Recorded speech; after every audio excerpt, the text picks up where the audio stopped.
Urusan syafaat ini di mana prosesnya? Prosesnya di akhirat nanti. Maka apakah syafaat itu akan berlaku di dunia? Sewaktu kita hidup di dunia ini, kerana kita dengar di luar sana ada yang sudah awal-awal minta syafaat. Minta syafaat daripada tuan guru, minta syafaat daripada si fulan, pergi ke kubur tertentu minta syafaat. Jadi di sini kita kena jelas bahawa perbuatan seperti ini semua adalah batil. Kerana proses syafaat itu belum bermula lagi. Hanya akan bermula di akhirat. Wahai Maulana, bantulah kami.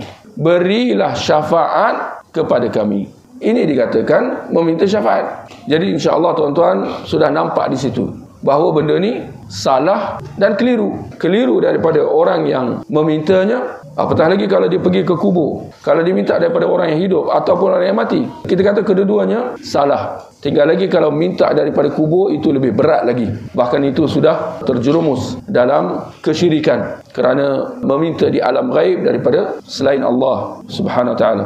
Bagaimana kalau minta dengan orang yang hidup? Dijumpa dengan mana-mana tokoh, wahai tuan syekh, tolong saya, bagilah syafaat saya daripada Allah Subhanahu Wa Taala. Apakah boleh sedemikian? Boleh tak dia minta macam tu? Tolonglah, berilah syafaat kepada saya. Kita mengatakan ini salah dan keliru. Keliru daripada pihak yang meminta itu. Dan andainya tuan syekh itu menerima permohonan syafaat itu dan dia minta, kita kata dia pun 2 kali 5. Tuan syekh itu pun 2 kali 5. Kenapa tuan-tuan? Kerana syarat yang pertama apa dia tuan-tuan? Orang yang nak memberi syafaat itu dia kena dapat izin daripada Allah. Kawan ni dah dapat izin ke belum? Mana dia tahu? Ini di dunia lagi. Dia dapat wahyu, dia dapat warkah, dia dapat surat, watikah, tauliah, pelantikan. Mana dia tahu? Jadi pendek kata, urusan syafaat ini bukan di dunia tetapi di akhirat.